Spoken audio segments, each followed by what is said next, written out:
Hey guys, what's going on? Joel here, and welcome to Back in the Day, and welcome to what is going to be my latest pickups video. It's been a couple months since I did one, and I wanted to pump another one out because I've actually got quite a bit of stuff that I've acquired over the last, 2-3 months, whenever it was that I had last posted that video. So, excuse me here, I'm taking a sip of my coffee.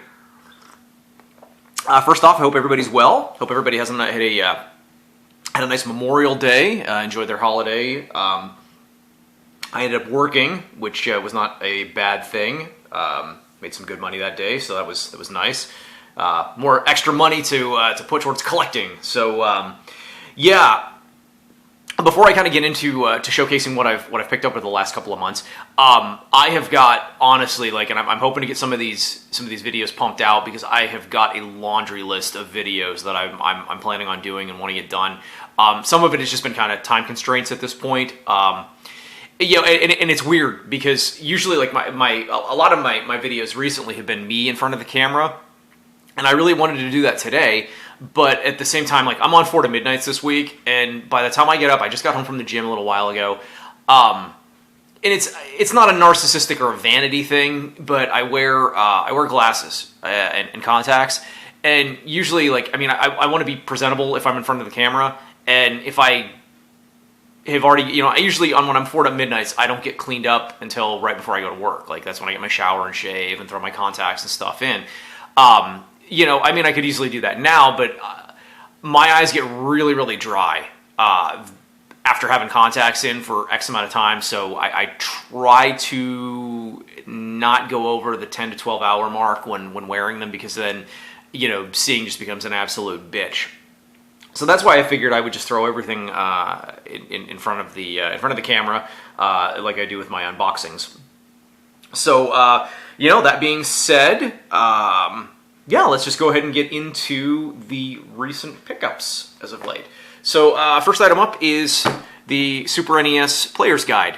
I actually I've already got a copy of this that I picked up, quite a few years back at a garage sale, but it was really beat, and it's well read.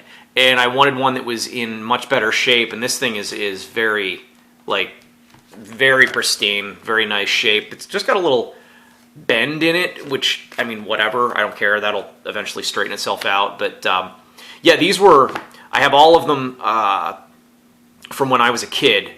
The NES Atlas, the Game Boy, the Super NES, and then there was one more, Mario Mania. So yeah, I have all those. I was really glad to pick this up at a decent price. So let's see, I picked up one Switch game, picked up Animal Crossings, just get this the other day, and this is one that was actually more or less recommended by Retro Death. I know he's put a lot of time into this, and I had watched a couple of his showcase videos on him, and I had never had any interest in Animal Crossings, but it looked very interesting, so I thought, what the hell, I'll pull the trigger and I will give it a try. So far I've been pleasantly surprised. It's a very interesting little game. I like the mechanics. There's really no set way to play it. I like just how you kind of craft your own world. You build things. It's a very chill, relaxing game that you move at your own pace. And Tom, if you could is there any end to this game? Or is it just you just kind of make friends and mingle and that's it? It doesn't seem like there's any you start it and then there's a storyline. It just seems like that's all you do is just farm and build and make friends. But yeah, honestly, so far this is my first foray into the Animal Crossings world, and honestly, I like it. So pick that up. Got one retro game that I also picked up the other day. Picked up Top Gun 2, the second mission. Only reason I picked this up is it's in absolutely fantastic shape. I was in cartridges galore. Here's the kind of the story. My dad had come up the other day to visit from Alabama. Spent a couple of days with my wife and I. We took a road trip. We went to Altoona, do some shopping, go to the Olive Garden for lunch and whatnot. Well, I ran into Cartridges Galore, and they had this for $18, and it's in like just immaculate shape, and I didn't want to pass it up. I mean, I'm sorry, but you know, getting a complete box, I mean, minus the inserts, it's the manual of the game in the styrofoam, but getting that for $18 when the price of retro games is going through the roof, I thought was a hell of a deal. And you know, anytime you can get a complete in box game that's in this good a condition for that price, I mean, why pass it up? So yeah, it was the only retro game that I have, at least old retro. So now I'm going to get into, I guess, new retro. Picked up some Wii games.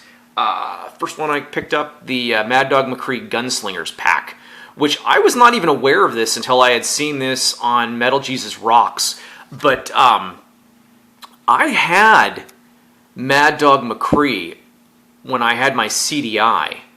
And I know that you're basically playing a movie, but you've got to remember, for the early 90s, that was very groundbreaking. You know, you'd look at it and you were like, wow, it's real people. So I've been seeing that the price of this has been going up, and I wanted it because I liked, honestly, like, I legit like Mad Dog McCree. I enjoyed I remember the first time I ever played Mad Dog McCree was actually in it was an arcade in the summer of 1993 down in Dallas, Texas. And I remember reading about it in, I don't know if it was some sort of a magazine. They were kind of complaining about how the violence in it. But yeah, I was glad I picked this up for, I think it was like $47, which I mean isn't like mammothly overpriced, but I mean still a fairly decent chunk to pay, since, you know, Wii games are starting to kind of, you know, Wii is starting to become the new retro. Hard to believe. So yeah, picked up Mad Dog McCree. One I paid a bit more for, Silent Hill Shattered Memories.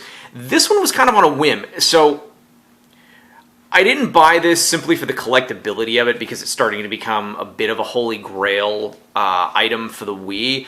I do enjoy some survival horror games, Resident Evil 4 being one of them.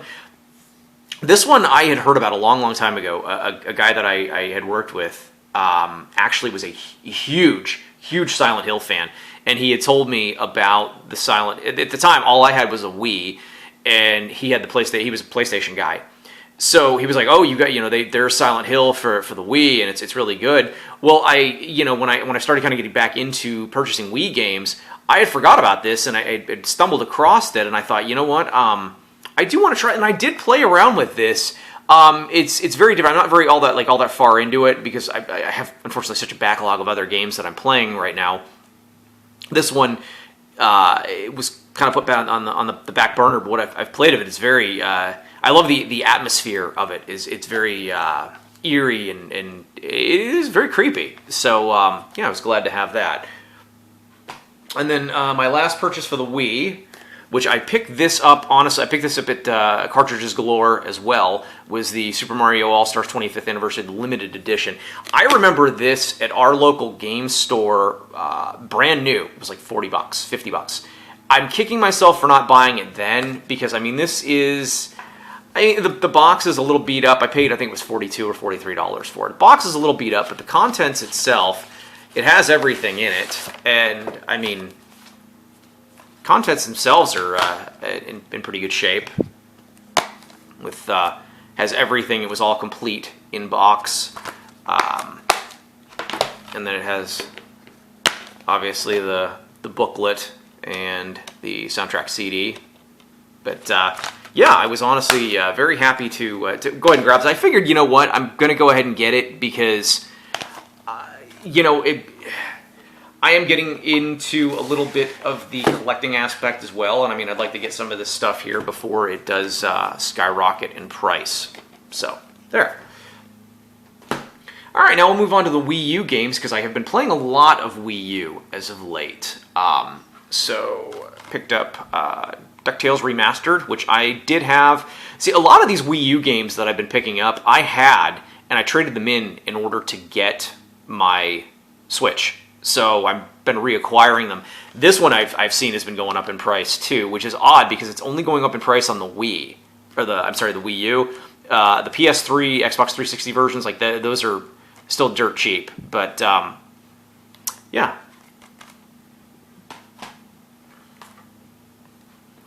New Super Mario Bros. U, a very quality title that I made it to Bowser's Castle, and it's funny because all my saves and stuff are still on my Wii U. But yeah, this one I really like this one. This one, to me, I don't know if I was just looking at it through rose-colored glasses, but it harkened back to Super Mario World for me. That was the vibe that I got. So pick that one up. Super Mario 3D World, which I love this game. This game is so much fun. It was like they took a Mario title and then they did kind of take it in a little bit of a different direction, but it works. I really like this. Honestly, I think a fantastic, just a fantastic Mario game in general. Not really a whole lot more to say about it. So,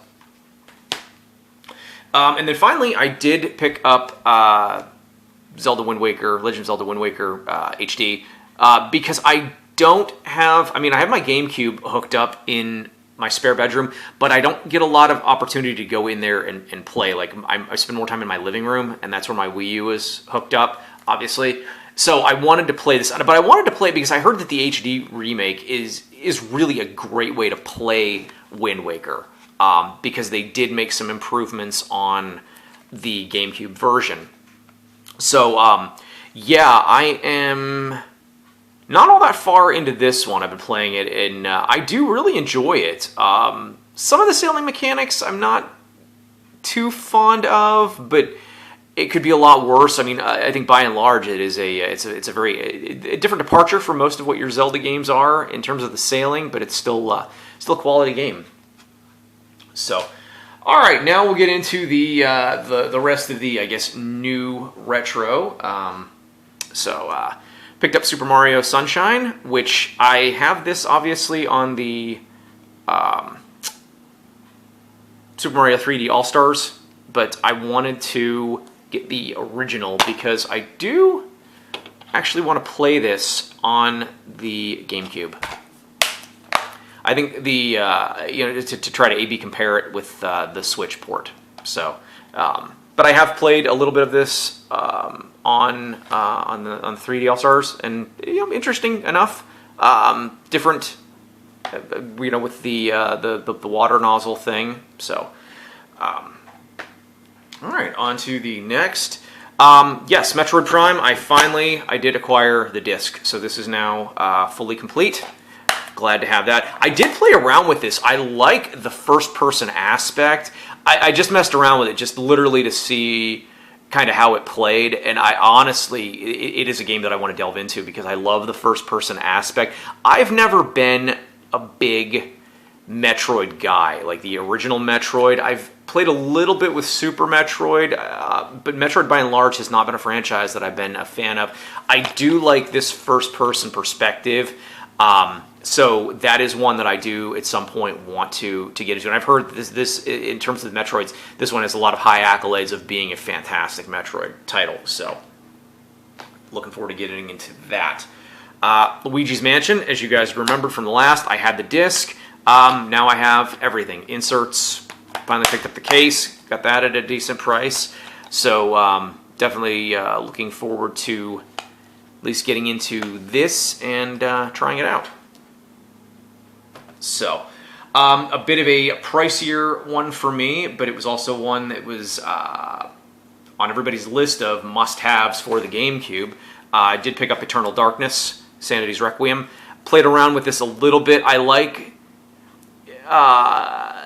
the puzzling aspect of this, just of what I played. Now, unfortunately, this is not full-on complete. I'm missing the manual, and that is a bitch to come across.